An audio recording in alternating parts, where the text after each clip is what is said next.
Hey, welcome to the Explainer. Today we're heading to Thailand. I mean, just picture it for a second. Those incredible beaches, that amazing culture. It's a global tourism giant for sure.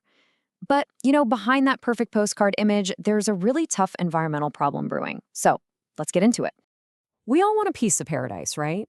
But when millions and millions of us go searching for it in the same places, you have to stop and ask, what's the hidden price?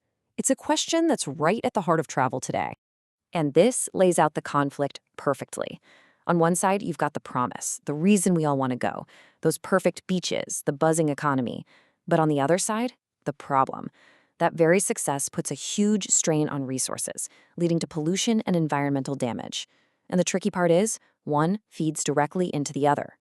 So yeah, that lands us right in the middle of the tourist's dilemma. And to really get our heads around it, we first need to understand the sheer scale of what we're talking about here. Think about this.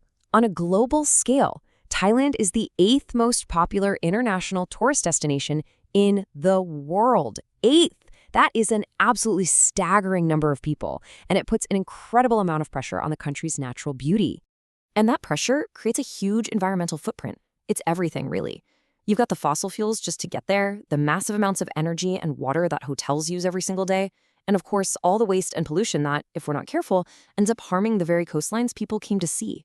Now, faced with this massive challenge, Thailand didn't just sit back and watch. Nope, they got proactive. They came up with a really ambitious national plan to tackle this thing head-on. And the heart of that whole plan really boils down to this one number, 7. This is for the 7 Green Strategy, a big, comprehensive framework put together by the Tourism Authority of Thailand, or TAT for short. And here's what's so smart about it. This wasn't just some environmental wish list. The whole point was to find that perfect balance between being environmentally responsible and staying economically competitive. Or, to put it simply, how do you make tourism green and still profitable? So these are the 7 pillars holding the whole thing up. It's a really holistic approach designed to touch every single part of the industry. You've got the stuff you'd expect, like green technology, but it also includes things like green accountancy, focusing on the money side, and green community, making sure locals benefit too. It's incredibly thorough.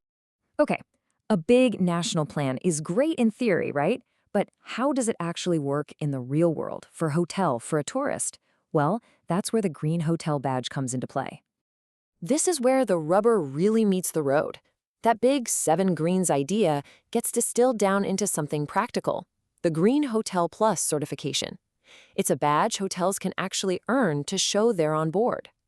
And to pilot this whole thing, they picked a real pressure cooker environment, Phuket.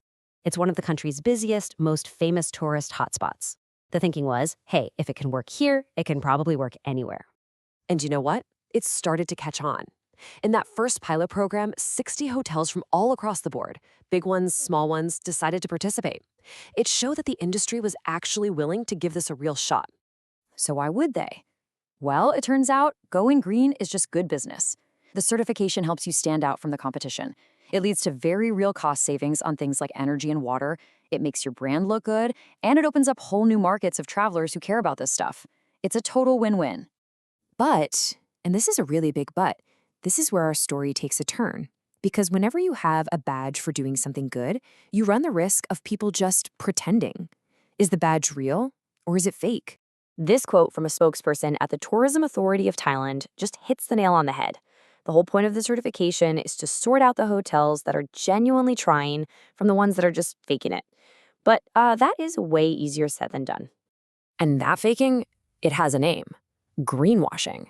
This is kind of the villain of our story. It's when a company spends way more time and money on marketing themselves as green than they do on actually being green.